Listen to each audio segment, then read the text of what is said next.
Hi. Can you tell me what happened? Well, I had just lit my cigarette when I heard the crashing, and then I turned and I saw him, the guy on the stretcher, in the store. All right, how long was it before the first policeman arrived? Well, I had enough time to smoke my whole cigarette. Can you show me where you were standing? Yeah, I mean, I was right there. But I could see everything from right there. I mean, I could see, except that I kind of closed my eyes when it looked like they were going to shoot him. All right, don't go anywhere because we're going to need to talk to you further. You see what happened? Yeah. The man was about to duck back into the store. Wait, he went back into the store before he got shot? You saw that clearly? I had a good view, yeah. I'd like to get a complete statement from you, if that's all right. I have to get back to work. My lunch hour is only a half an hour. Okay, well, this won't take long. It's very important, so you might want to find a cell phone or a payphone and call your employer. Okay? I never saw anybody get shot before. It doesn't take long for someone to die, does it? No. Be with you in a minute. So you were trying to hold the crowd back? Yeah, they were pressing in, and we were focused on trying to stop the guy at the same time. Yeah, this guy, what was the guy doing? Was he trying to get away or what? No. He looked at me like he wanted to die. He wanted to die? Well, how far was this guy from Officer Rook when Rook shot him? Maybe you should interview Officer Rook. Well, we will, but you were here. We'd like to get your perspective. I think I want to talk to the union lawyer before I answer that.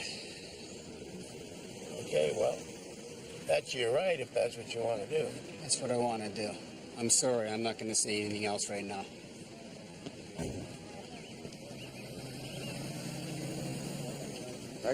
Doggy. What's the story? We attempted mouth-to-mouth, but he'd already bled out a lot. Where he got shot, he didn't have a prayer. All right, take him down to the morgue and lock him up, okay? What, is this a police shooting? Yeah. So who is this guy? Anybody know who it is? No, not so far. He was acting kind of loopy, probably wired on something, according to the witnesses. Yeah, that's what I'm hearing. If he was a junkie or a break-and-enter guy, the chances are his prints are on file somewhere with somebody. Is this the officer that shot him? No, it was Officer Rook. He's back in the station. He's pretty shaken up. I'll be talking to him later on. You taking this to Inquest? Police shooting. There's not even a choice here. So what kind of weapons was he carrying? A couple of knives. That's what he came at the officer with. You think this is victim precipitated or not? Uniforms are calling it suicide. The uniform's calling it suicide. So which were the uniforms that were here before this went down? Yeah, lit one. See a big cop? Yeah, traffic cop. I guess they had trouble getting back up here in time. What happened to the emergency response? Couldn't they stop with rubber bullets? No. It was all over before the phone even rang. Is that right? Supposedly. Hey, if you guys are through with your interviews, we got a couple of ladies in the store that are ready to talk. All right. Catch up with you later. Okay. So how's it going? All right, I guess. Was this a robbery? What's the story? Well, it really depends on who you talk to.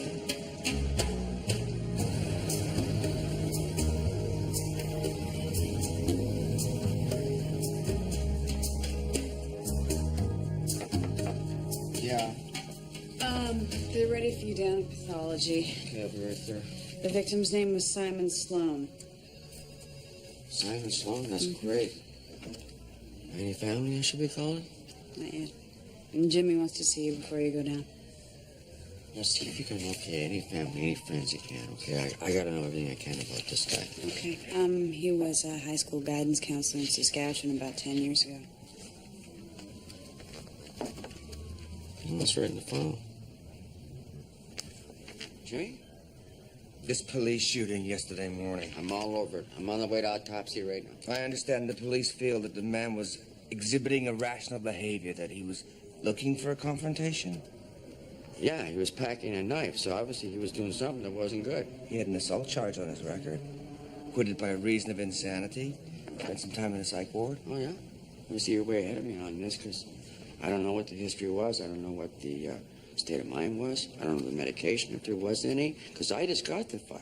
But what we do know is that the police shot him in a public place. Yeah, and homicide is looking into whether or not proper police procedure was followed. And that's what concerns me. What concern? The police, policing the police on this. We got our shot at inquest. If improper procedure was followed, that will come out. If they went by the book, that will come out. All right. Just make sure we maintain an objective overview on this. As always. Right? Or is there something else here? Nope, just concerned, that's all. Did you want to attend the autopsy? No, thank you. You can handle it.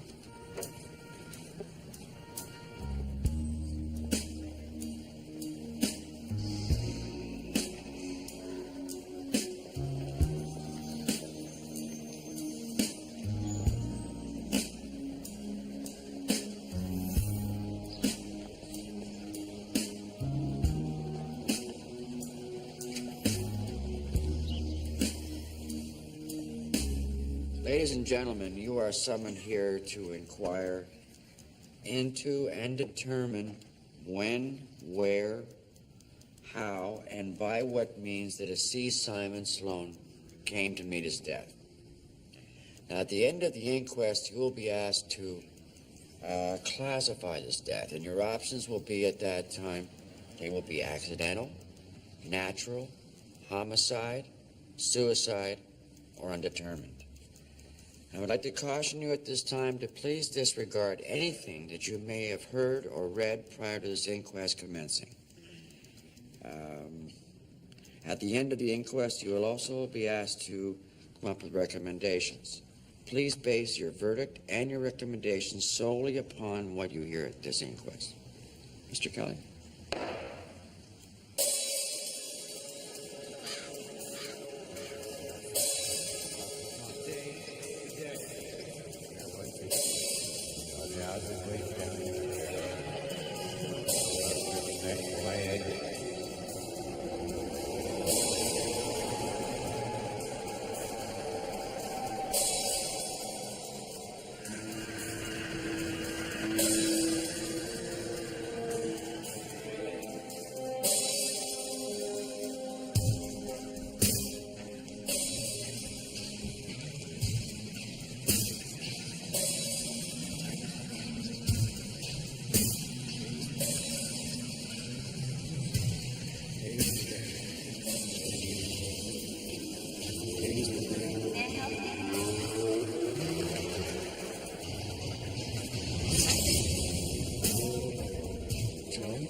What happened when the police arrived? He started towards the officer. The officer told him to drop his weapon.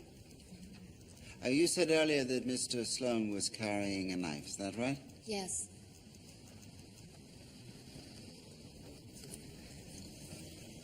The jury will note that Mr. Sloan was in fact carrying 2 knives and not one. I only saw the one.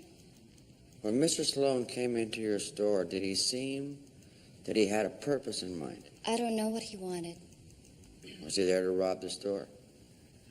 He didn't ask for anything. I asked him what he wanted, but he didn't say anything. So when Mr. Sloan threatened you with the knife, did you feel that he was going to carry through on that threat? Yes, I did. Thank you. I'm Glenn Malik. I'm representing Officer Rook. I'd like to ask a question of the witness. Go ahead.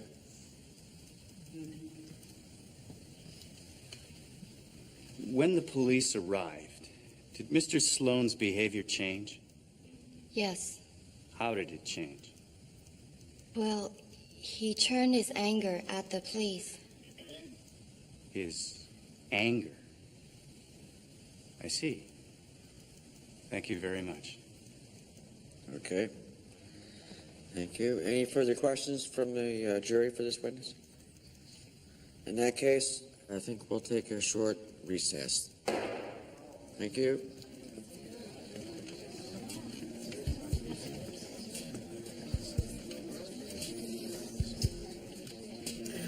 And Mr. Hawley dropped by the police station, and he said that he wanted to testify at the inquest, so they passed the message on to me. Who's Mr. Hawley?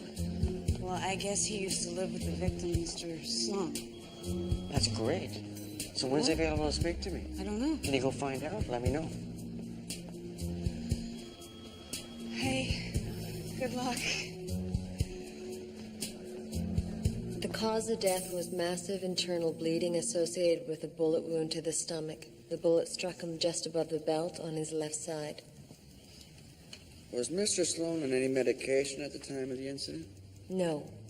Toxicology revealed that at the time of death, Mr. Sloan was not taking any drugs, medication, or alcohol. Did you learn anything from your autopsy that would shed light on Mr. Sloan's lifestyle? Oh, yes. There was evidence of malnutrition. He was thinner than he should have been. Also, his feet were in terrible condition, sores, lesions. I think he might have spent a lot of his time walking. Thank you, Dr. Rahman. The victim was identified from a set of fingerprints in the police file. Do you know why Mr. Sloan's fingerprints were on record? I don't know. That's not my area of expertise. Okay. One more question. You're a doctor. From what you saw, do you think that everything possible was done to save Mr. Sloan's life? I'm sorry. I should have noted that during the autopsy, I noted that a gastronasal tube had been inserted into the victim. So yes, from that it was clear that the emergency team attempted resuscitation. So yes, everything possible. Thank you, Doctor. Everything possible was done to save Mr. Sloan's life. Thank you, Dr. Rahman. Next witness is Officer Litwin. I got the call at 10:04 hours. I was in traffic patrol in the area and was able to get there in a couple of minutes. And what did you see when you arrived at the scene? Drop the weapon! Drop the weapon! The victim, Mr. Sloan, was inside the store where several civilians were trapped.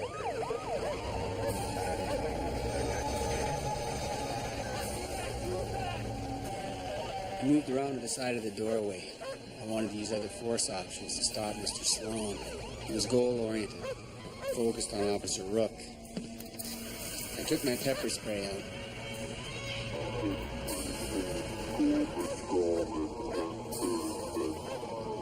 What effect did the pepper spray have? None whatsoever. He was determined to move towards Officer Rook like he was going to attack. He was trying to kill himself. Officer Litwin, please don't try and interpret the victim's state of mind for the jury. Just try and restrict your comments to your own perceptions, if you would. So how far away was Mr. Sloan standing when Officer Rook shot him? He was about 10 feet away.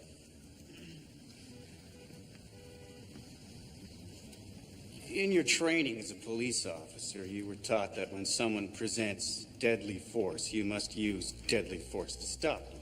That's right. At what distance were you trained to shoot someone presenting deadly force? When they're within 20 feet. 20 feet. Okay.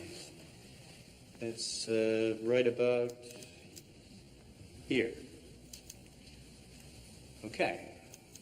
Why must you shoot at 20 feet? From 20 feet away, a perpetrator can take a victim down in less than 2 seconds. A police officer may not get a second chance to take a clear shot. And Mr. Sloan was how far away when Officer Rook shot him? He was 10 feet away.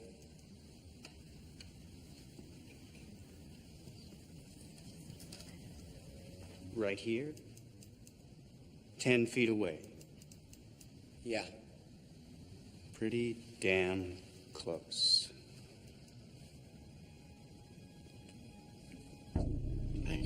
Any further questions for Officer Litwin? Excuse me.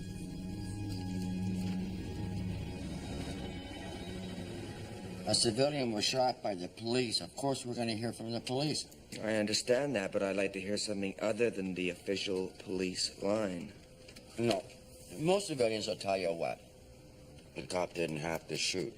Most civilians don't realize that within 20 feet, someone can kill someone with a pair of scissors in like 2 seconds. That's what happened in Miami just last year. You remember that? Well, how did Sloan get within 20 feet? Why didn't the officer back up and increase the distance between them? Back the crowd up. For him, Jimmy. What's he gonna do? He was stuck. Well, were the other cops on the scene backing the crowd up? We don't know, because you didn't ask. Okay, fine, I'll ask the question. You got a problem? Well, perhaps you're feeling a little pressure from your ex-colleagues on the police force to make sure their view is well represented. I'll tell you what, okay? The police will have their chance on the stand, and so will the doctors, too. Good. The only person I really want to hear from, he can't show up, because as we both know, he's not around anymore. Okay, good. Okay. Okay, I have tried and tried to reach Mr. Hawley, but that number that he left is a payphone in the lobby of a rooming house, and nobody's answering. Well, keep trying, okay? Because I gotta have somebody in that witness stand who knew Sloan for what he was. If you keep trying, I'll get through. As a detective with the Vancouver homicide, I was asked to investigate the shooting of Simon Sloan by Officer Lyle Rook. As a result of my investigation, no charges were laid, and no changes have been made to police policy. Officer Rook did what he was trained to do. I would like to admit as evidence radio transcripts from that morning. Now, according to these transcripts, Officer Rook arrived on the scene at 10:05:10. The ambulance was called at 10:07:50. In other words, 2 minutes and 40 seconds passed from the time Officer Rook arrived to the time of the shooting. 2 minutes and 40 seconds. In the 2 minutes and 40 seconds that Officer Rook had to control and defuse a potentially deadly situation, you believe he made the right choices? Officer Rook did what police officers are trained to do. Thank you, Detective. Detective Leary, could you, for the benefit of all of us, explain what the police shooting policies are in situations like these? When we shoot at the center of mass for a couple of reasons. One being that a police revolver is not completely accurate, even at the rifle range. When a police officer is under pressure and having to shoot, it's even less accurate. And it's important when you shoot to shoot at the widest target. You may only have one opportunity, and if you miss, bullet could ricochet, hitting an innocent bystander. But he only had 9. Yes, but like I said, Mr. Sloan was wielding these knives with deadly force. Officer Rook had no other option. Could Officer Rook have separated himself from Sloan? Could he have kept a safe distance, backed up? No, a crowd had formed behind them. So now, during the course of your investigation, did you have the opportunity to interview all the officers on the scene that day? Yes, and all of the witnesses. And do you feel that the police officers did everything they could to control the crowd on the scene that day? Yes, they did everything they could, under the circumstances. Any further questions for this witness from the jury? Thank you, Detective. John. Any luck with Holly? Okay, I keep calling the number at the rooming house. He hasn't called in. He hasn't left any messages. I went down there twice, and he's not there. And Jimmy wants to see you. It was inappropriate. You're not qualified to comment on the ER response. All I meant was that when I did the autopsy, I found the gastronasal tube in place. That's a sign that ER tried to resuscitate him. You have no way of knowing whether they did everything they could do to save his life. When I reviewed your autopsy results, I noticed that you made no mention of paddle marks on Sloane's body. Uh-huh.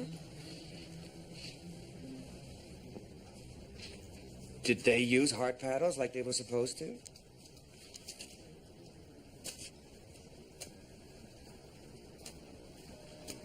I didn't find any paddle marks, so I guess they didn't use them. According to the ER report, paramedics on the scene failed to use heart paddles because the batteries were dead. It wouldn't have mattered. He was bleeding to death. They couldn't have saved him. They should have tried. And you should have caught the fact that they didn't. That's all. Thank you.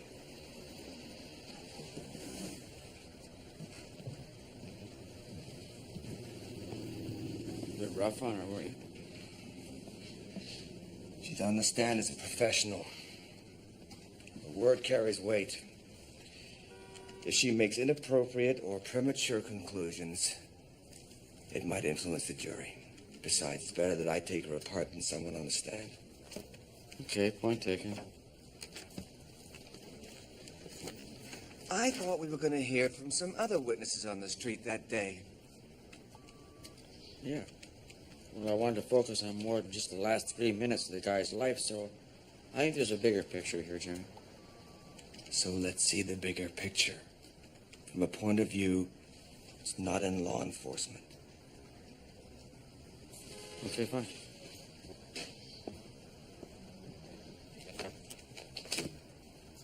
I thought you decided Mr. Stewart didn't see enough of the incident to give a full account. The thing is, I'm under pressure. I gotta come up with more street witnesses, and he's one of the first on the scene, so he's it. Well, it's your call, but he's got attitude. Thank you.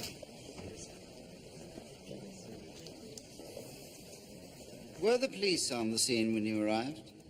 Yes, they were. And the pepper spray. Did the pepper spray have any effect on the victim, Mr. Sloan?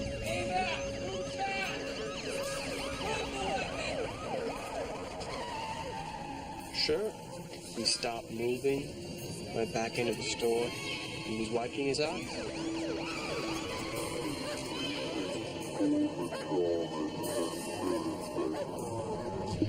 Now, the spray went directly into Mr. Sloan's eyes, but that didn't stop him, did it? He came back out of the store immediately. Not immediately. Like I said, he was wiping his eyes. I think they could have taken the knives from him. I think they had an opportunity. This isn't an expert in disarming violent perpetrators. I know what I'm talking about. I'm trained in self-defense. That's right, Mr. Miller. Members of the jury, I would ask you not to consider the testimony of this witness as an expert, but I would like you to carefully consider his observations, not only on the police and their actions, but also on the demeanor of Mr. Sloan. Mr. Stewart, why are you under the impression that the police could have disarmed Mr. Sloan? I saw the officer with the gun talking to the one who had a police dog. He was telling him to let go of the dog. Let him go! Let him go!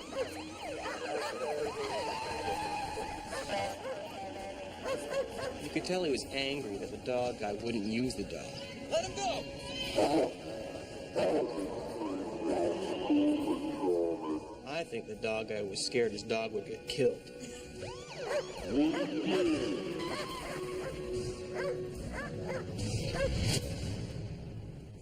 That's not what the dog is for, Jim. I don't want to hear why he didn't use the dogs from you. I would like to hear it from him. Okay. Ellen's in touch with the dog master. He's going to testify tomorrow. And today, the medical community. You won't want to miss that action. It's going to be great in here.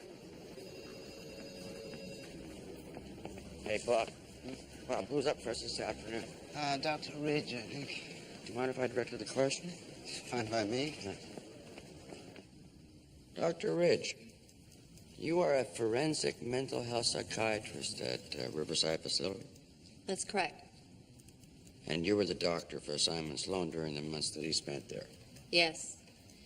He was admitted to the facility in September of '94. And why was he sent there? He was acquitted of assault by reason of insanity, so he was sent to us for treatment. He was there for nearly a year? That's right.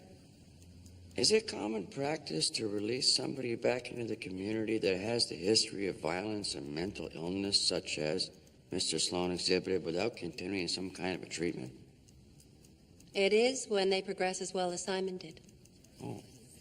He was a model patient. Also, can someone that has an illness like Mr. Sloan's, they can be cured?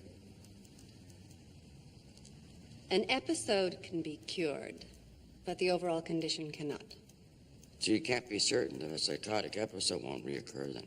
The patient has to monitor his own progress. He has to know when an episode is beginning, and he has to go for help. But that doesn't usually happen, does it, Doctor? It happens sometimes. Okay. Sometimes. So, Dr. Ridge, at the time of Mr. Sloan's discharge, was he on any type of medication? He was off all medication. He didn't need any.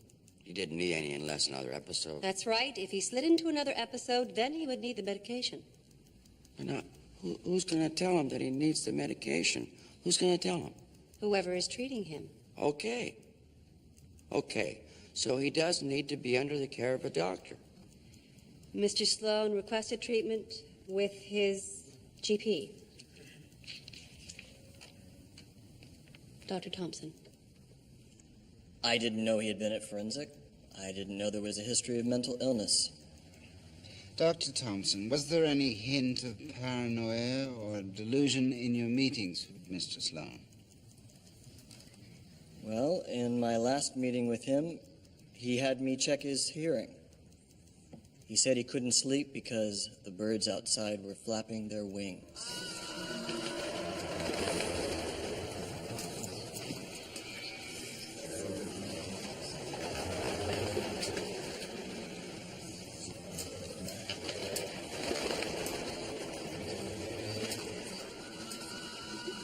I wrote in my notes, patient seems agitated, upset. And what did you do? I recommended he purchase earplugs. Earplugs? But had you known about the history of mental illness, would you have elected another course in his treatment other than the earplugs? Well, if I had known, of course.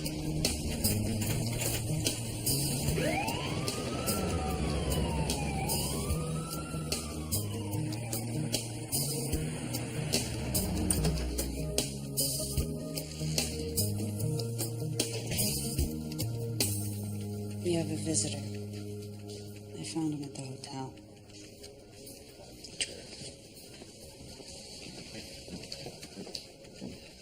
How do you do? Oh, Dr. Da Vinci, I'm Lewis Hawley. Oh, I'm not a doctor. I'm a coroner. It's not a doctor. Yes, I understand who you are. Helen explained. Thank you. You're welcome. Yes, thank you, Helen. You're welcome.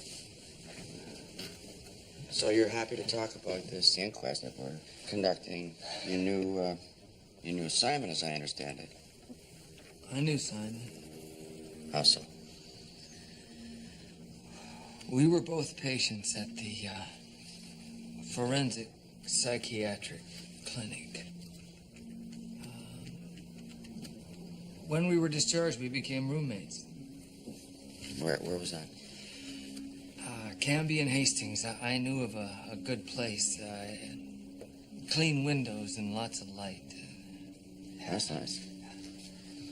So did he have other friends? Not that I knew.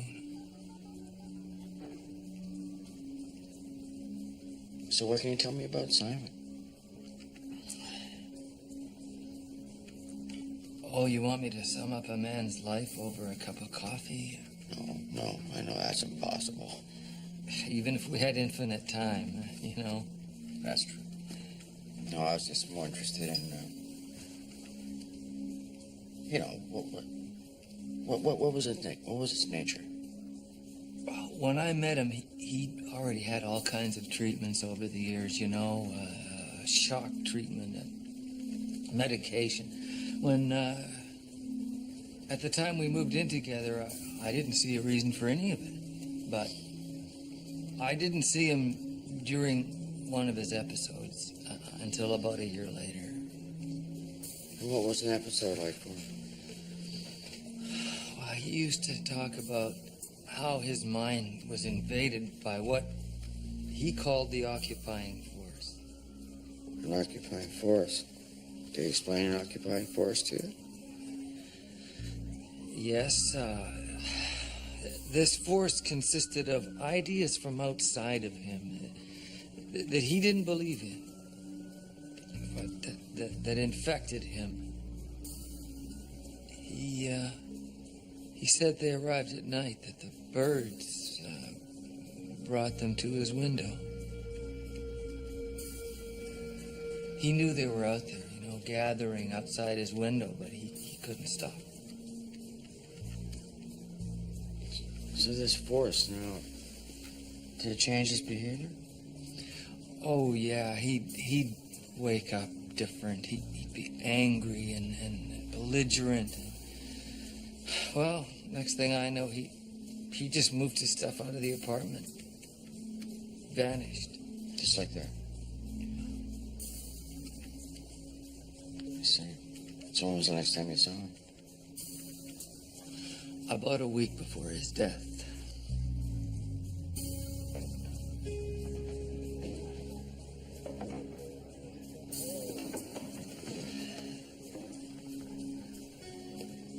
So, you know, where you just up and vanished like that, I didn't vanish. I've been here all the time. Oh. So, what you been doing since you left? I've been offered an opportunity. Oh, yeah? Oh, yeah. Oh, what kind of opportunity? I can't say too much. The birds gave it to me. Oh, yeah? Yeah.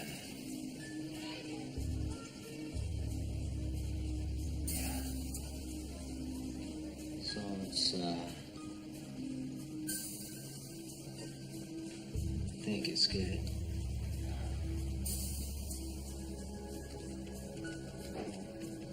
I was worried about him. I thought perhaps he should be having some medication. So I went back a week later.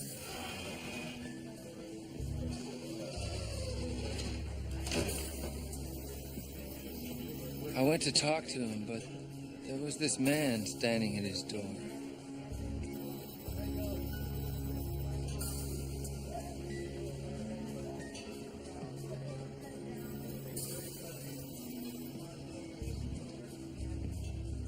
I asked the man behind the cage who Simon was talking to. He said it was a doctor. A doctor? Well, I was relieved. He was getting some help. Do you know who this doctor was? No. Just 2 days later, I heard that Simon had died.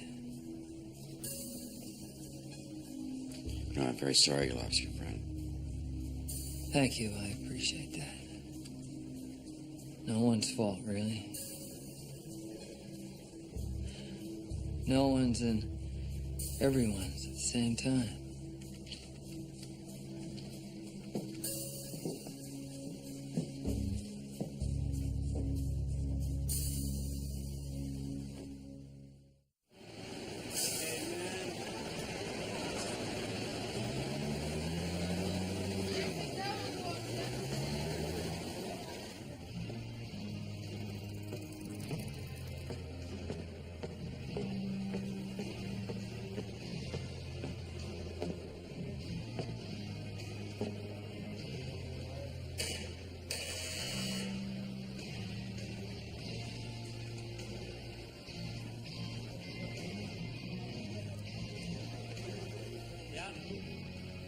Yeah, hi.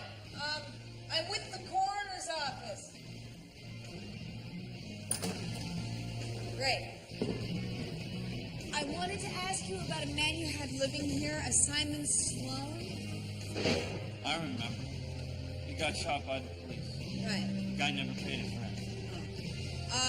Do you remember a doctor that came to visit him a day or two before he was killed? No. No? Turn that goddamn music down, man. Okay. Hi. You told someone that came to him that you saw Simon talking to a doctor. Now, how did you know he was a doctor? I caught Mr. Sloan outside in the back alley trying to burn some of his furniture. I called the mental clinic to come and take him away. Sure. Do you remember the name of the clinic that you called? Did you write it down for me? Oh, that's great. Thank you.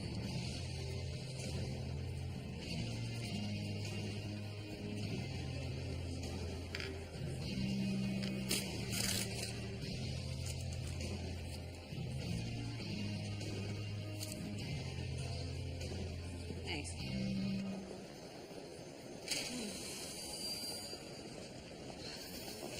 Okay, the clinic said it was one of the residents, Dr. Whitford, who did the house call on Simon Sloan. And did you talk to Dr. Whitford? No, because he was with a patient. Oh, no. He's got to be in my court today. He's got to explain himself. Why a dangerous and delusional man like this was not taken in for psychiatric evaluation. Yes, well, I left a message to that effect, but his receptionist said he was with patients all day. See, that's it. We get a warrant. Winston drops it off there today, and he's in my court this afternoon. So, I'll do that. Good. The call came across my radio at about 10:06, and I was on scene within a minute. I had Rio with me. He's a 3-year-old German Shepherd male.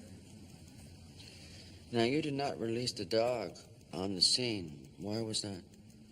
Well, he had 2 knives. If I would have sent Rio out, he might have been lucky to get one of the knives. And then again, the victim may have become even more agitated. If I had released the dog, we couldn't control what he might have done or what actions he might have taken with those knives. Plus, it would have put the officers at the scene in a more difficult position in having a clear shot at stopping him. And how close would you estimate Mr. Sloan was from you and Officer Rook? Well, Mr. Sloan was nearly on top of both of us when I heard the shot. In distance, how far? 5 to 10 feet. Thank you, Officer Burns. The next witness is Dr. Whitford. Dr. Whitford? I am bringing forward now a witness who is not on the list, jury. Dr. Whitford and I have not had the opportunity of an introductory chat, but I think we can just dive in anyway. Don't you think so, Doctor? Yes. You're comfortable? Excellent. Now, I wonder if you could explain to the jury what the circumstances were of your meeting with Mr. Sloan. Yes. My clinic got a telephone call from Mr. Sloan's landlord. He said Mr. Sloan had been lighting fire to his furniture. He wanted us to bring Mr. Sloan in for a psychiatric evaluation. I arrived at Sloan's room. When I knocked on the door, he answered it, but he didn't let me in. But you had a conversation anyway, did you? I did. When I asked Mr. Sloan if he knew why I was there, he said, "Yes, you're here because I'm acting crazy, setting fire to the furniture and so on." So if he was exhibiting this disturbing behavior, and he knew he was exhibiting this behavior, why did you then decide not to take him in for a psychiatric evaluation? I decided not to take him in because he knew that he was acting crazy. He demonstrated that he had some sense of his mental state. You can't haul someone in for psychiatric evaluation unless they're a danger to themselves or others. That's in the Charter of Rights and Freedoms, also part of the Mental Health Act. In this country, we preserve an individual's freedom to be eccentric. That's very eloquent, Doctor, but what you're saying is you had absolutely no idea Mr. Sloan had in the past been admitted to psychiatric institutions. And not for being eccentric, but for being violent. He was a danger to others, and as it's turned out, Simon Sloan was a danger to himself. Thank you, Doctor. I was on traffic patrol when I heard the call, and I reported to the scene immediately. And did you request backup? Yes. I called for the emergency response team. They have the Arvin gun. For the benefit of the jury, an Arvin gun is a gun that fires plastic bullets. You didn't have an Arvin gun? No. And I wouldn't know how to use one if I had it. You see, you have to be trained in that. Otherwise, you can kill someone. Okay. Can you tell the jury what you saw when you arrived? A man had several people hostage inside of a store. Drop the weapon! Drop the weapon! He came straight at me.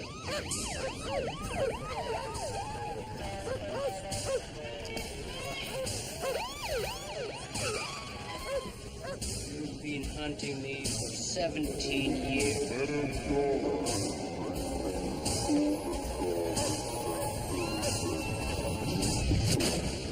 How far away was Mr. Sloan when you discharged your weapon? He was 15 feet away. Why didn't you move back and make the distance between you greater? There was a crowd there. I couldn't move back. I didn't want any of those people on the street to be killed. And I didn't want him to take anyone in the store hostage. Officer Rook, had you ever seen this man, Mr. Sloan, before in your life? I had not. There was no personal history between you? There was not. Why do you think Mr. Sloan went to the store that day? To kill himself. I'm sorry, I don't think the jury heard what you said. Could you repeat that? He wanted me to kill him. And I did. Officer Rook, in your 11 years in the force, have you ever discharged your weapon? No, sir. I had not. And how far away was Simon Sloan when you shot him? He was 15 feet away. 15 feet? So this is about 15 feet, wouldn't you say? Yes. 10 feet is where Officer Litwin, who pepper sprayed Mr. Sloan, said that's how far he was from you when you shot him. The dog master testified that you were 5 feet away. So which is 15 feet? Is it 10 feet? Is it 5 feet? What? I let him get closer to me than I should have. I hesitated. I didn't want to shoot him.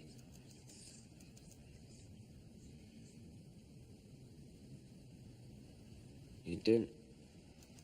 Why would you not have mentioned this before, Officer Rook?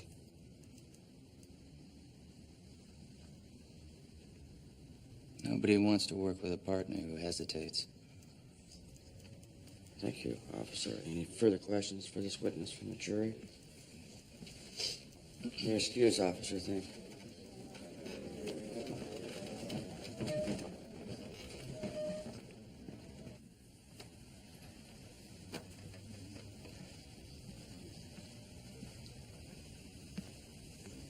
Thank you.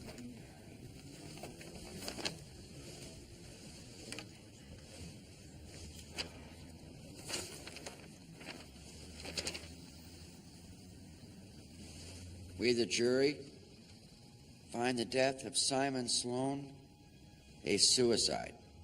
Although someone else pulled the trigger, it was his intention to die.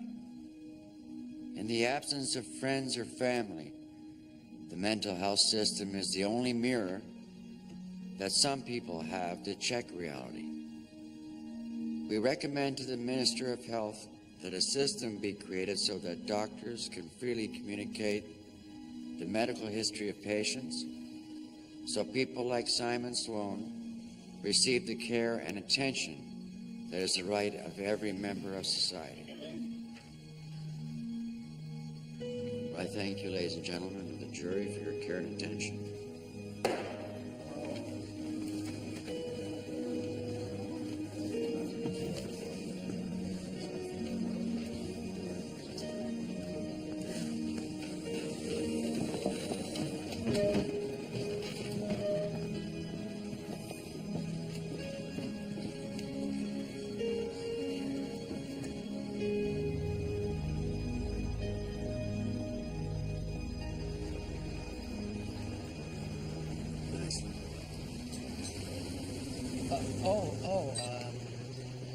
This letter finally caught up to me. I guess I forgot to give Simon a forwarding address.